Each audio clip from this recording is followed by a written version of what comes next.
Welcome back, Chelsea fans, to another episode of the London is Blue podcast, your home for all things Chelsea FC. Nick, Dan, and myself cover all the match reviews from the latest Chelsea matches. We cover the team news and even throw you some exclusive interviews. Thank you already for being an awesome listener. And you know what? Let's jump right in. Welcome back, Chelsea fans and all fans of football, as we join us for another episode of the London is Blue podcast. Unfortunately, not running out of the gates with this one. It's been a tough week for the football community, the footballing world, the soccer community, however you want to identify with it. Obviously, kicking off the weekend right away, Glenn Hoddle falling ill in the studio in preparation for the Premier League matches and commentating. A big one for Chelsea Football Club. Obviously, he was manager of Chelsea, and a lot of our longtime season ticket holder friends on Twitter talking about how Glenn Hoddle was really crucial to the upturn in Chelsea's fortune and winning trophies and, bringing players like Ruud Gullit to the club. And his friend Chris Axon of the podcast, he is the one who we repost all of his amazing photos from the games. He put it like this, quotes, "We were going nowhere in 1993. Glenn Hoddle changed the course of our club's history," end quote. So again, if you're new to Chelsea, maybe you might know about Glenn Hoddle and his history of Chelsea, it's worth looking into just so you can help appreciate his impact on the club. And obviously, our thoughts and prayers are with him, and we mean that in the sincerest ways. Then comes Saturday, the terrible tragedy at Leicester City, where their owner and chairman, Khun Vishai's helicopter crashed right outside the King Power Stadium. He was known affectionately around the footballing community as the ideal chairman, writing off debts, pushing the club to further ambitions than what they ever could have imagined, winning the Premier League and playing in the Champions League.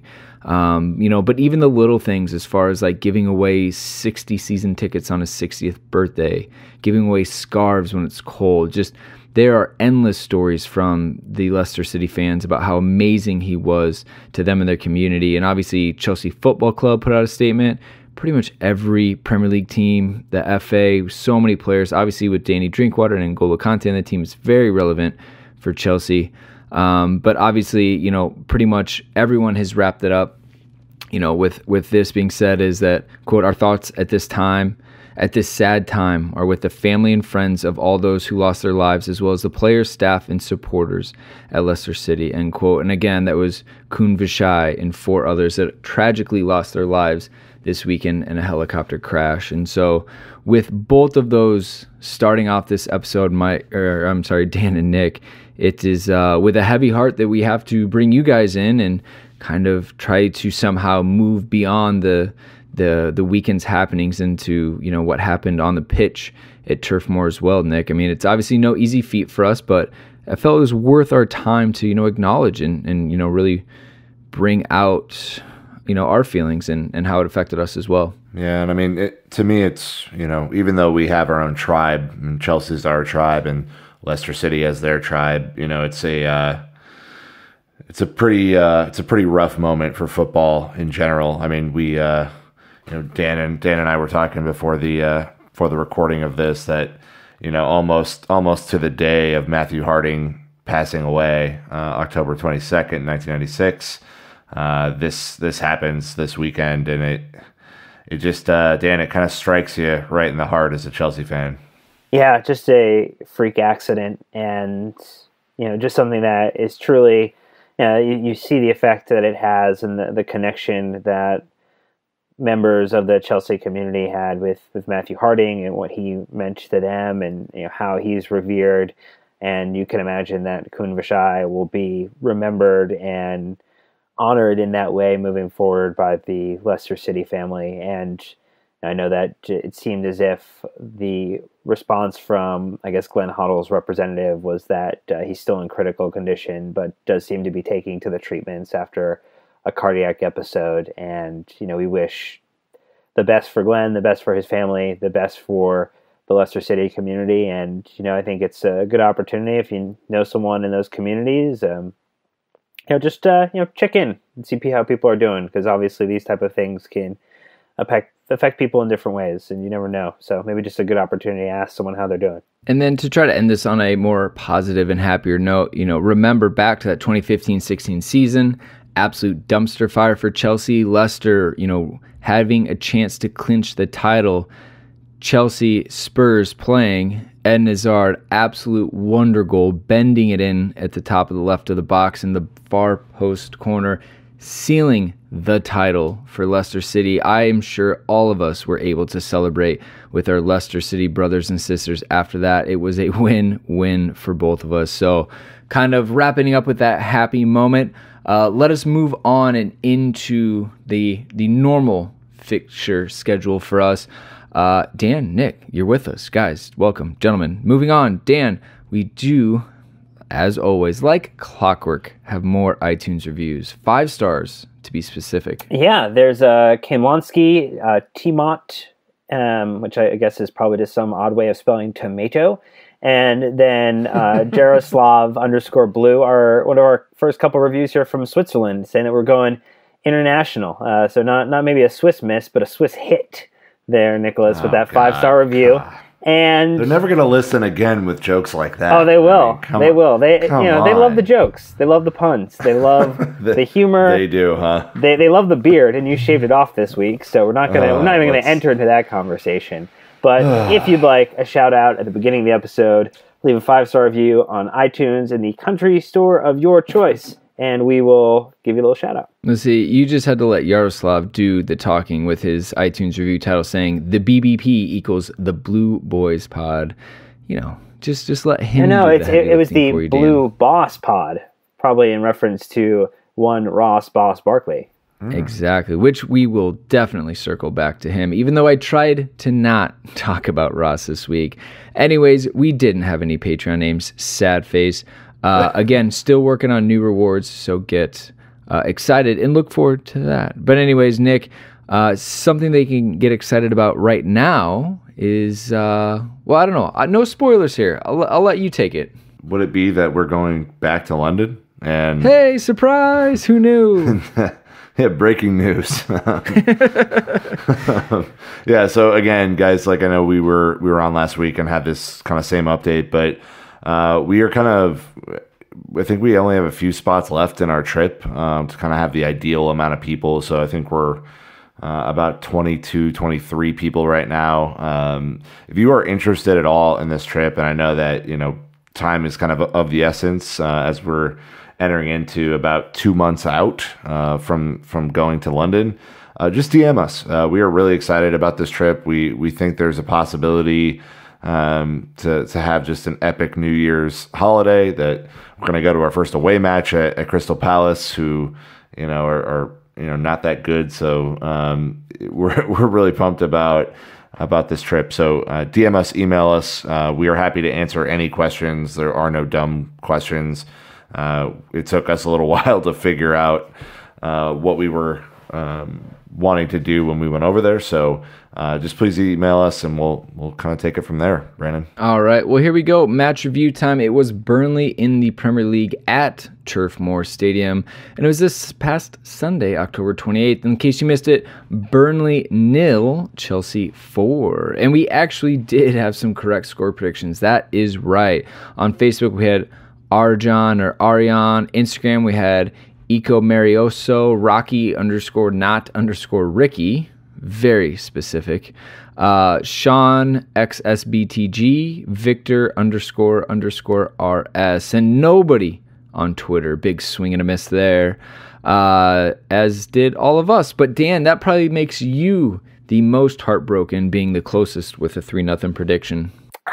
We had wonderful goals today, so I'm never going to be upset if we score 4 goals or 5 goals or 6 goals. So, you know what? Not super heartbroken.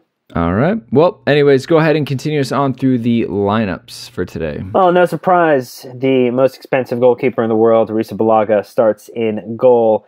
Then we had Rudiger, Marcos Alonso, Azpilicueta, and David Luiz as our back four, so a complete swap out of everyone that played in the midweek fixture. Jorginho Conte and Ross Barkley get the start in midfield. And then Pedro, Willian, and Morata get the start as the front three. Eden Hazard with a back injury, and then obviously Giroud played in the midweek as well and had to get some nice rest there. We did have a bench full of wonderful individuals: Cesc Fabregas, Ruben Loftus-Cheek, Mateo Kovacic, Olivier Giroud, Davide Zappacosta, Gary Cahill, and one Willy Caballero. We did see a substitution for Ruben in the 30th minute because Pedro, his tummy was not feeling good. I don't know what they're eating there now. They took away they brought back all the unhealthy foods, Nick, and people are getting sick and have to come out of the games in the 30th minute. Too much Halloween candy, man. Too much Halloween candy. That effing ketchup, man. They brought back ketchups and salts. Giroud comes in the 74th minute for Morata, and then Cesc Fabregas comes in the 78th minute. Nick, was it made official that Aspie is club captain? I don't know. Was it? No, I don't think so. But then my point, my point is that Aspie is again captaining the team. Remember, it was this question every single press conference. So I was like, "Oh yeah, I'll announce it tomorrow." Never did. I think he just kind of left that one fly under the radar, and I don't think it's been made permanent, obviously with Cahill there, but clearly Aspie has been a very consistent wearer of the captain's armband. Yeah, I just got my Aspie kit this weekend, so I was happy to don that brilliant yellow Aspie kit today. It was wonderful. I felt one with the Aspie. Did you don your captain's armband as well? I wish. Did it come with one? Even better. That'd be even better. It'd be much better if it did. I might have to buy one now. Like that. Let's just do that. That's like next level full kit wanker. I know. All right. Well, Chelsea had just shy of 70% possession, 8 shots on target. That's right, not shots. Shots on target, 24 total shots. Just missed the 1,000 touch mark, 799 passes, 9 tackles, 24 clearances, 4 corners, 0 offsides. That's right, everyone. Alvaro Morata played almost an entire game and was not offsides. Hallelujah. Hallelujah. And then you got the XG map for Burnley and Chelsea, and Kaylee Graphics here saying, and I quote, "That's a paddling." Nick, I feel like that's not a bad way to break this one down. This was not a close match in the slightest. I think overall, when we look at the match, and I always like to try and sum it up, I mean, it was clinical. There was not as much fight. I mean, when we did our preview last week for this, I was kind of worried because I know that Burnley plays this physical, kind of in-your-face style, and I guess it doesn't really work against a team that can just pass around you for days. So just a comprehensive win, boys. That's what we're looking for, thankfully. We were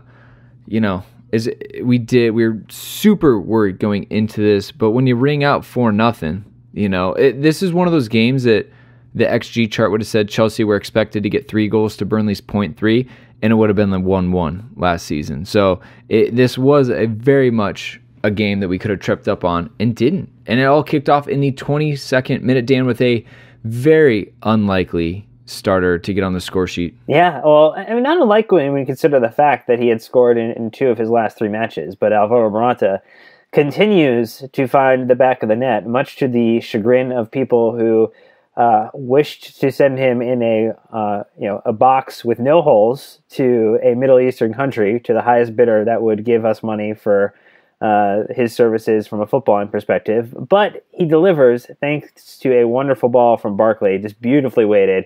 And I think what we're seeing is when Morata doesn't take a lot of time to think about his shot, it just kind of sails in. It was a really, really beautiful goal, and you could see how excited he was. You could see that him and Barkley were kind of maybe have a little bit of a budding romance there, Nicholas, and that would be exciting to get a little more bromances going on the team here. More bromances, always good things. Just team chemistry seemed like it was on point today, so that was very helpful. All right, 57th minute, 1. Ross, the boss, Barkley, Conte laying the ball into the destructive path of Barkley at this point. This guy is just, everything he touches turns to gold. Shot outside the box. It really wasn't a barn burner, that's for sure, but it found the bottom corner. got past Joe Hart, who was having a ridiculously good game, which was massively frustrating as I sat there and watched, third string Burnley keeper just tearing it up against us. But again, great build-up play, Willian pressing it, getting it out to the corner, getting not Leicester, still have them on my mind. Burnley pinning back into the box. Again, he took it with such confidence. He got the pass, got it out from under his feet, and let it fly. And, that's the confidence we're looking for, especially from a midfielder. It is so, so great to see. And then the party kept on rolling, Nick, in the 62nd minute with Willian. Yeah, Willian had a really great game today playing on the left-hand side. So he did his patented step over, cut upfield, and then just let one rip. And the thing I really admired about this is I think that he has a tendency sometimes to want to hit the upper 90s square on the dot. And he took a little bit off this and kind of guided it a little bit into the corner. And it was just a brilliant goal. Something that we need more from him, and I think he's a lot more comfortable on the left because he can cut in on his right a little bit more. But obviously, when Eden Hazard's healthy, that's not a likely position for him to find himself in. So, regardless, great goal from Willian. I thought he had a fantastic day. Do you think that's a big thing for him, positioning on the right versus the left? I do. I just think he looks so much more confident on the left-hand side because he knows he can utilize all the tricks in his bag. I feel like he's probably a little bit limited on the right. Didn't he tear Barcelona on the right? Bit of a one-off though. Well, that was no, because Eden Hazard was playing that center forward role, so they were kind of all interchanging and stuff. Yeah. All right. Well, anyways, I love the last one on here. 92nd minute. It just says Loftus-Cheek. Enough said. Am I right? Man. Yeah, that's super pretty awesome. That's pretty much all you need to say, except for the fact that there was, about 10, maybe 15 minutes before that goal happened. We were riding this wonderful 3-0 experience. It was a joy. And, dropped a little tweet saying it would have been absolute icing on the cake if Ruben Loftus-Cheek also scored a goal today.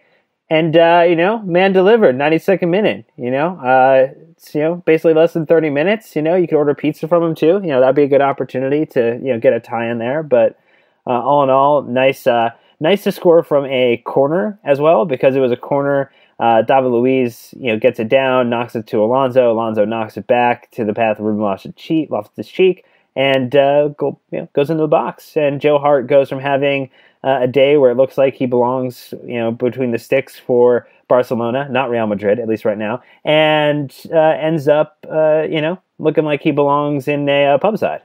Yeah, a little bit. Okay, well, obviously that was fun. Love rounding up so many of the goals. But as we dive into this one a little bit, Nick, the big talk going into this was we knew we weren't going to have Eden Hazard for this one with his back injury. A lot of the talk today is about, Chelsea are nothing without Eden Hazard. We will go only as far as he takes us this season. How about today? Did you feel like it gave you any confidence that Chelsea are more than just Eden Hazard after today's 4-0 win? Sure. Yeah. If Willian steps up like he stepped up today, and Ross Barkley just continues to improve match by match, and N'Golo Kante is playing seek and destroy, and if our left back, who just recently signed a new contract, Marcos Alonso, is bombing up and down, and all of these things are really important, right? Like the team did not have its superhero today, but they all stepped up and played really well. And what I admired about the performance more than anything to me is that there seemed to be just a spirit in the face of all of the kicking and all of the fouls, and goddamn Ashley Barnes, who I just hate, going in on the keeper, and just all of that kind of nastiness that Burnley brings to the game. Our players were kind of just, it seemed, at least from watching on TV, like they were just bound and determined to just keep putting them in the net, because the scoreline at the end of the game is all that matters. And There seemed to be a resilience there in the face of a whole lot of nonsense to continue to play beautiful football, and they did, and I give them a bunch of credit for that because I repeat, this is one of the hardest places to play in the Premier League for Chelsea, and they were comprehensive in their approach today. It was really well done, Dan. Yeah, it was comprehensive, and I think that we've been waiting, especially after our last Premier League match where we go up against United and we take an early lead and we have to crawl our way back to a draw in the dying moments of the game. And Sarri talked about, we didn't play 90 minutes of his football or his idea of football. And I think today, particularly in the last 20, 30 minutes of the match, we really saw what, Sarri ball or what, his idea, his philosophy looks like when it's executed at the highest level. It was just constant recycling of the ball. There was nowhere for Burnley to move. And I think credit Dyche for going for it in the first 10 minutes and really making it look like it was going to be a difficult afternoon. But once we established strong possession and found ways to free up Jorginho and Conte was disrupting the ball appropriately, the two of them I think had a masterclass, which kind of goes under the radar when you have Ross Barkley coming in with the goal and 2 assists and Willian scoring and Morata scoring, and there's so many positive narratives that these two guys are basically just dominating the middle of the field and owning their roles, and that really allowed those attackers to get into the positions they needed to take full advantage of this, Brandon. I thought that I was actually kind of surprised. I thought that Burnley rolled over a little bit. I didn't think that they were as hard as they were a couple seasons ago.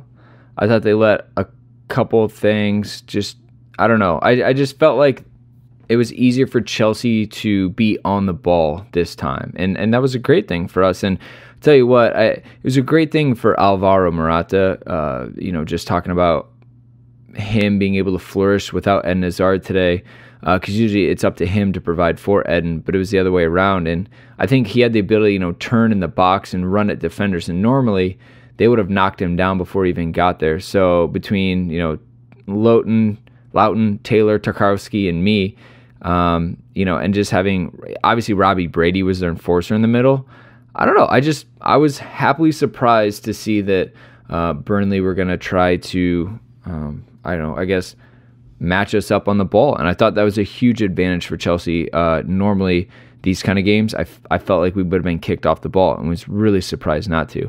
Now, with that being said, I'm also interested to see if that was because Eden wasn't there or if, in general, that they changed their strategy. And shout out to Eric, one of our listeners, who texted me and said, if we would have switched Willian for Hazard last week, and he's like, no one would have kicked Willian because he's not playing well. Well, after today, I guess we have a reason to kick Willian because he was great, and Eric was very proud of him. So hats off to you for being able to praise him when he's good.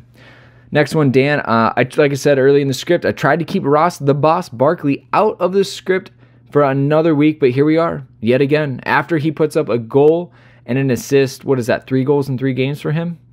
Maurizio. You can't keep him out, Brendan. You can't keep him out. You can't keep him down. Ross the Boss Barkley is here to stay. He stamped his place in the midfield. I literally tried to. I tried to write him out of it while I was watching. That was, that's your fault. That's your problem. I don't understand why you hate Ross Barkley.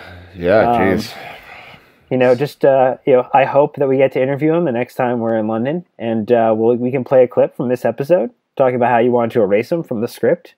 I said write him out, not erase him. And there's a difference. No. The idea is that you'd assume that there would have been a bigger talking point today, but he just steals the show. He did it again. And at first I was thinking, yes, Alvaro Morata will be the star of this episode, but it's not. It is just Barkley is playing so much better than I think any of us ever would have expected.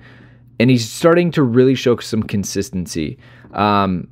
I guess the really funny thing I pulled out, and I'm trying to make a Dan joke here, is that Sarri at the end of the match said he wanted to see more Ruben Loftus-Cheek playing with Ross Barkley. So, Dan, would this be the new meaning of a little R&R for Chelsea? Oh, it would, Brandon, and I'm so proud of you. I'm really just over the moon with that joke there. God. But what I will say is we talked about this on the last episode, but unshackled by the need to be the man, as he was at Everton, and getting the opportunity to work his way back into being just a footballer and not having to be the matchmaker, the deciding factor, the divisive player, is that Ross Barkley has found the freedom to just go out and influence the game. He's dedicated himself to studying and the tactics according to what he said and what Sarri said. He physically is in probably the best condition that he's been in at any point in his career, and is just continuing to do the business when he's on the pitch. It's the first time that Chelsea have had an English player, since Frank Lampard, score 3 goals in 3 games since I think 2012, 2013. So this is great signs of things to come, Nick. And I think that even though the fact that he really started being a team player the moment he scrubbed a move in the summer, or the winter, so he could come back in the summer and save the club £15 million. That's true Chelsea dedication, and it started right from the moment he got signed. I really. I'm proud of the way that he's fought through some adversity so far. I mean, if you think back to, I think even when he kind of first got his first couple of appearances for Chelsea were really poor. The system was not set up to take advantage of his skill set. And I just, for a player who has all of the potential in the world, it's nice to see him capitalizing on these moments. And I will tell you, his goal today was my favorite by far. I think we've all been waiting for a moment where we're driving on a counterattack and we have numbers and all the players are making the right runs, and then someone just decides to rip the ball at goal and see what happens. I think Willian did that today too, and it's just sometimes it works. Sometimes you don't have to walk into the back of the net, and it wasn't the cleanest shot in the world, but he did catch Joe Hart unsighted because there was a defender in front of him, and put it in the corner. And to me, it's just that kind of production helps everybody relax a little bit when that goals will come from the midfield, or Marcos Alonso will chip in with a couple. It just helps everybody kind of calm down, and I think he deserves all the praise that he's getting right now. He's a man on fire. Well, and Nick, you make a great point about the fact that he let it rip from outside, because what we've seen against some of these sides that look to clamp it down and make the passing lanes extremely difficult is he was not allowing defenders to get set in that goal. Some were still half turned, not fully turned with their backs to the goal. They were in transition, and he took advantage of that fact. And so if we could see more opportunities like that one come together, and we have people like Ross who are confident to shoot from outside the box, that is going to help really address the concern that I think we've had in a couple of previous matches where we were concerned about what was going to happen when a team decided that once we had the ball outside their box, that they were going to be in 2 lines of either 4 or 5 players and basically just not allow us any passing lane or any opportunity to shoot. So really, really positive to see that we have midfielders who are shooting and adding goals and adding assists, because that's what we talked about as what's one of the missing pieces outside of having a striker who scores goals. If Morata can do that, check. If Ross and Ruben and others are going to do this work from midfield, that is true challenge for the title opportunity right there. Well, I think that I've been really interested in hearing these little pieces that are starting to come out about Ross Barkley. He removed all of his tattoos. He had a sleeve on his arm, and he's removed them. They said that he's been walking home from Stamford Bridge, and that he's just leaving Everton, which, again, was his boyhood club. He was thrown into the first team at the age of 17, probably was given a lot, and probably was given a lot of leniency because of that. He's really kind of closed his circle of friends.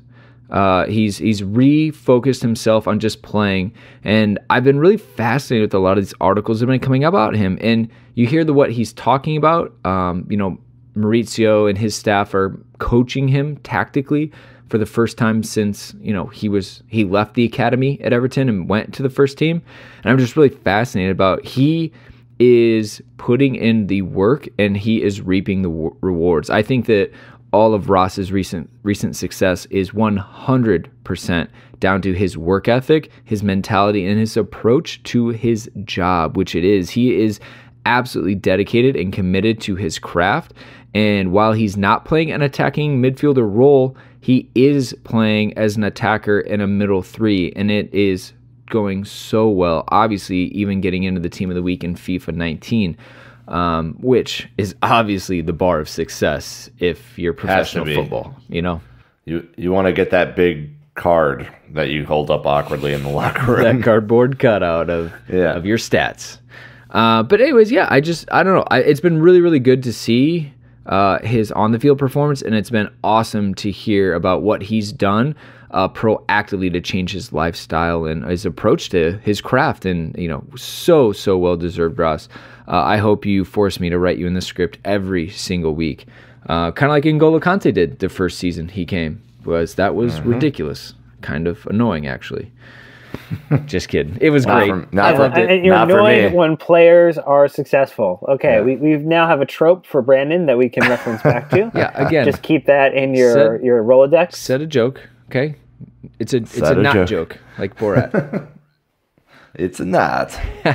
All right, keeping it moving. Since the defense didn't really have much to do today, I guess it would be rude of me to skip over Morata's performance. Nick, today is a clear indication of what he can be and also what the fans want him to be. Today was really worthy of his £60 million price tag or whatever it was that we paid for him. I guess to you, what stood out the most about, I don't know, something that went well for him? Like, was his mentality? Was his approach? Was it where his runs? What do you think was the biggest difference for Alvaro Morata today? Yeah, I thought he had a really solid game. I mean, I really wish he would have been more clinical because he could have had a hat trick in the first half. I mean, he was all over the place. He was making the right runs. I think that's probably what I was happiest with. He was really making smart runs, and instead of Olivier Giroud style occupying center backs with his presence physically, he was occupying Tarkowski and Ben Mee and the crew at Burnley with his movement, and that to me is the type of the style of striker I thought we were getting last year. Is the guy who doesn't need to be back to goal but can make some really smart runs and occupy players in a different way. And he got kicked in the first half, and he didn't go down as easily as he might have in previous matches. I just thought it was an all-around pretty good performance from him. I think the next step, Dan, is for Morata to show up like this against teams that aren't as abject as Burnley, and to put in that type of shift, and to finish off the very clear-cut chances that he did have today, because again, there's a hat trick there waiting for him in the first half.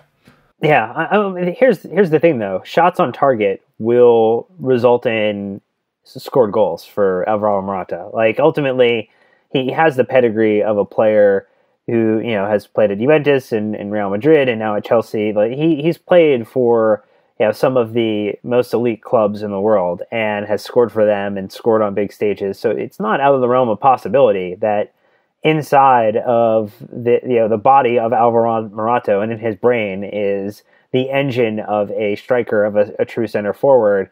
And he was making good turns today. He was integrating well. He was dropping back when he needed to pull the play forward. So there was definitely some great opportunities or great things that were working for him.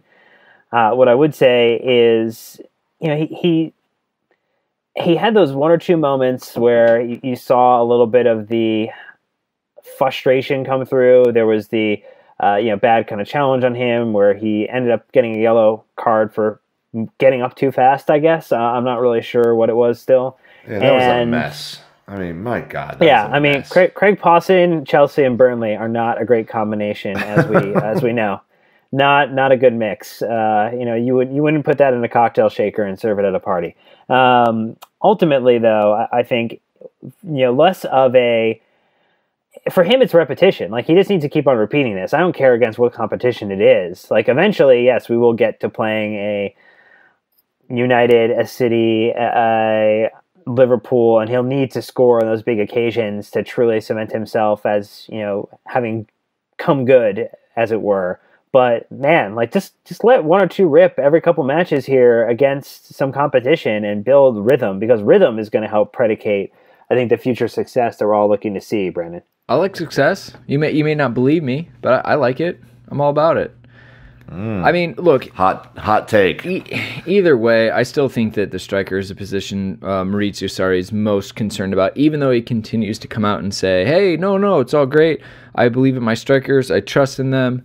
Giroud still has yet to get a goal. And I know that that's not fair to only judge him by that, because he has done a lot in the form of creating goals. But at the end of the day, that's what you expect your strikers to do. I mean, guys, let's remember, it's only been a week or two since one of you said that, I hope we get to double digits combined for both of them. I think it was you, Nick, and we just sat there and we're like, that can't happen. Like, that is the lowest of the low. And now Morata's, banging them in, kind of. So we'll see. There's still a long ways to go. As we'll get into it, there are a ton of matches still yet to come this month.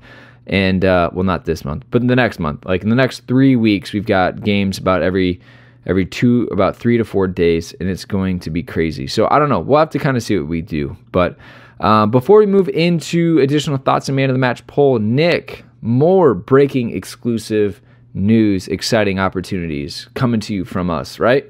Indeed. So we're really excited to announce that we have a referral code or for a referral link, I should say, for classic football shirts. So I know that there's a big community out there for kind of your vintage or kind of older style kits. Classic Football Shirts has the best selection of those, including a tasty one that I just retweeted on our Twitter account today with the referral link in there. So if you go to classicfootballshirts.co.uk/London pod, that will get you 10% off their site. So save yourself some money or shipping or whatever.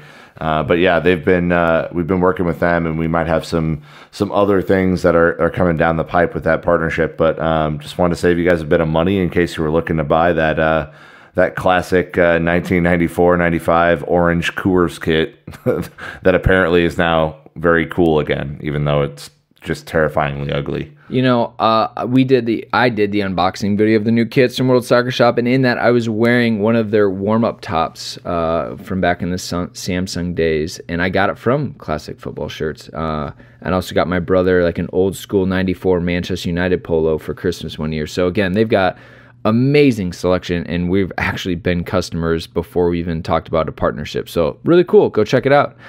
All right, so guys, with that being said, are there any other additional thoughts or comments? I kind of want to put one out right away. I know it's a bit of a contentious moment where Ashley Barnes damn near scissor tackled Kepa, and while I was super upset about it, because most strikers at least put him under pressure or lunge, the fact that he tackled was just, it's just Ashley Barnes for you. But with that being said, I think a lot of the players didn't really get too riled up because it was Kepa's fault. He just held on to the ball for too long, gave Barnes the opportunity to do something stupid, and I've been caught doing something like that as well. And while you're upset in the moment, when you look back at it, you go, yeah, that was on me. Shouldn't have let him get that close. So anyways, I know that was kind of a heated moment for us. We still hate Ashley Barnes, though. There's no doubt about it. Hate him. Absolutely hate him. I actually did have not to just goalkeepers union you, Brandon, but I've because that's exactly what I'm doing. But I actually had a question I wanted to posit your way, which is I've noticed over the past couple of games that, especially in the side-to-side kind of distribution, Kepa's looked a little shaky. And it's not to say, like, we obviously won the game 4-0, so it's not the end of the world, but especially when the ball is played back to him and there's somewhat of a high press on, it seems like he's pretty uncomfortable at times. And I think the moment you referenced a couple of minutes ago is an extreme kind of version of that. But even his side to side passing's been like really soft or kind of off, or I've seen Dave have to even run backwards a little bit to get his passes. Like, have you seen any of that? I mean, it could be. I would say that it's the hardest of the distribution, especially. The worst thing for a goalkeeper is to look to switch, so go from the left to the right or the right to the left. And the person you are looking for, Dave and Alonso most of the time, or whoever, and if they are being marked, there is a moment of, oh shit, that was my guy. Now what do I do? And goalkeepers aren't great with plan B and C. They just want it to be simple and straightforward. So I think that could be part of it. The other thing is we've seen a lot of goalkeepers that just aren't great with distribution in general and will put it out of bounds, or worst case scenario, put himself in a counterattack position. So it could be a myriad of things, but I think that that like the driven ball across the field is the hardest to take on. So he could be hesitant, though. I mean, I think you're right. There's probably not as much confidence, but it's definitely the most difficult. I mean, look, he threaded a pass right up the middle between two attackers today to Jorginho or someone, and I was like, oh, that was a fine margin. But he's much more comfortable hitting that ball straight forward than lobbing it out wide. He did have that nice lob, though, to Alonso as well. So he's shown some really nice distribution, I think, over the past couple games. I would agree that the side-to-side passes, but typically what's happening with those, I think, Nick, that you pointed out, is that those are the times that it looks like we've, allowed the attackers from the opposition team to press a little too closely, and that's what's causing some of the shakiness. I think when he's had just a little bit more space, the side-to-side passes really haven't been an issue. Any other goalkeeping nonsense you want to throw away? I'm just kidding. That was totally worthwhile and valid, Nick. Yeah, no, I've noticed it, and I didn't want to say anything early on because I'm still getting used to watching him play, and I know he's much different than former goalkeepers that we've had who consequently gave up 5 goals today, but that's not a thing that we want to talk about. But yeah, no, it's just been interesting to watch his style compared to our previous goalkeepers. Yeah, a massive improvement. I wouldn't say it's too worrisome yet. Overall, he's been a significant rock. Even his ability to just trap the ball and pick his head up, those are big steps forward compared to what we've had. Dan, anything else on your part that you wanted to bring up? I will say that I think Azpilicueta had one of his best games probably in a little while. I think that he's been struggling, or at least been burned a little bit in terms of defense. He's obviously had to go up against players like Martial recently, that are obviously not easy for anyone to mark and go up against. But I felt like he was in control, made a good cross or two into the box as well, and just seemed a little bit more at ease, which he's also getting rest. He's not having to play every game. We're seeing Zappacosta come in and give him some time off, and it seems like that's helping. It's me, Zappacosta. It's uncanny how much he looks like Luigi. Wow. What? You think I'm wrong? I just was not expecting that. I'm just, I am as shocked as the Burnley defense when Ross Barkley shot from outside the box and scored. All right. I want to talk about your man of the match poll. I don't remember a landslide victory like this in a long time. No, it wasn't even close. Ross the Boss Barkley with 86%. And, very, very narrowly defeated Willian, Conte, and Morata at 6%, 5%, and 3% respectively. I think Jorginho is the only one I would have put in there as well if I had a fifth option. I don't know if you agree or disagree, Nick. I think I would have voted Willian personally. I don't know. I know that everyone's pumped about Ross, and that's why these polls are so much fun, is that they are all subjective, for the most part. But I thought Willian dictated play today, and I thought he played very well. Got his goal. Should have had another one when he slid that, when he hit the post on that, when he opened his body up on the counterattack. That would have been another really, really nice goal for him. But yeah, I thought Willian was clearly the man of the match to me. But here's the thing, though: Ross, 107 touches, 96 passes, 95% pass accuracy, 4 chances created, 3 total shots, 2 assists, 1 goal, and your man of the match. Yeah, the 2 assists. Yeah, that probably does it, huh? Yeah. All right, fair enough. Either way, landslide victory to say the least. All right, well, I guess here is the table before City plays Spurs on Monday, which obviously that will have heavy ramifications on the way the table looks. But as of now, Liverpool are at the top with 26 points, Chelsea in second on 24 points, City a game behind in third place on 23 points, Arsenal sitting tight in fourth at 22 points, Spurs also a game behind in fifth on 21 points, Bournemouth holding tight at sixth on 20 points, and United making a big jump up to eighth on 17 points. Fulham, Newcastle United, and Huddersfield all down at the bottom at 18th, 19th, 20th respectively.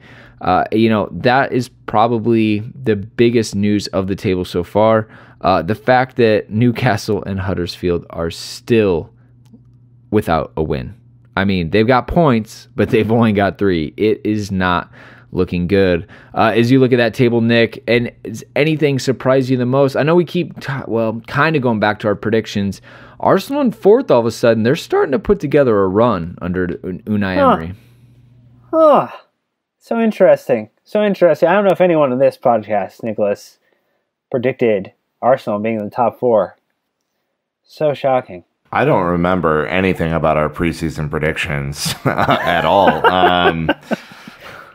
I certainly don't remember what I said. I probably said something super smart like Chelsea weren't going to make the top 4. So, I don't think there's anything that really stands out. I mean, the table's kind of shaken out the way that it probably is going to. I think West Ham will probably trend up a little bit. I think Wolves will eventually kind of fade.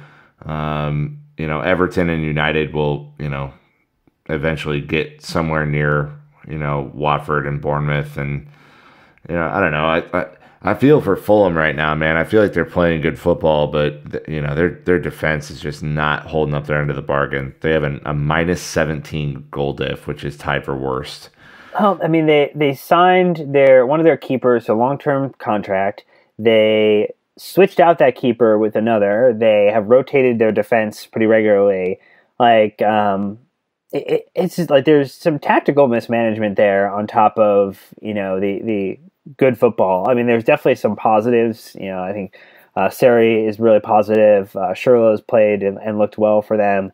But it just seems like there is not a lot of good strategy from top down being put together to help them stay up. And I think you see that is definitely the case at Newcastle United, and then also the case, I think, with Huddersfield too. So, Cardiff and them will probably swap positions a couple of times throughout this. Really, they're both on 5 points, and it's really just a goal difference separating the two of them. -14 for Cardiff, -17 for Fulham. And my bargain, or my money, would be that Fulham over the course of the season could score more goals than Cardiff would. Chelsea allegedly, we're looking at signing Fulham's manager. What a situation that would have been. To me, I am most surprised at Bournemouth and Watford being at the top. I mean, they were in relegation battles. Eddie Howe literally fighting for his life last season to stay up. Watford, new managers, chopping and changing, selling Richarlison to Everton. Troy Deeney is off to an amazing start. But to me, seeing those two, in European spots, while Burnley is down at the bottom, literally flip-flopped. There's definitely some really interesting undercurrent stories happening in this table.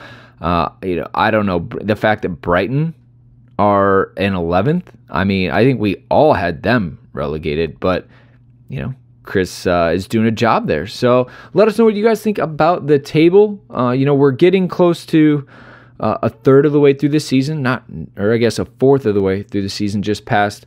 It's starting to shake out a little bit. I would love to hear what all of you think, but I think that's going to go ahead and wrap it up for this episode. We got in, had to get past the sad news, unfortunately, got into it, but boys, it was, I think, overall a good one. Any final thoughts you want to wrap this one up with? I know, obviously, like I said, we we already kind of shared our condolences and our thoughts and everything with the Hoddle and the Leicester situation. But Nick, anything else you want to share with our Chelsea family?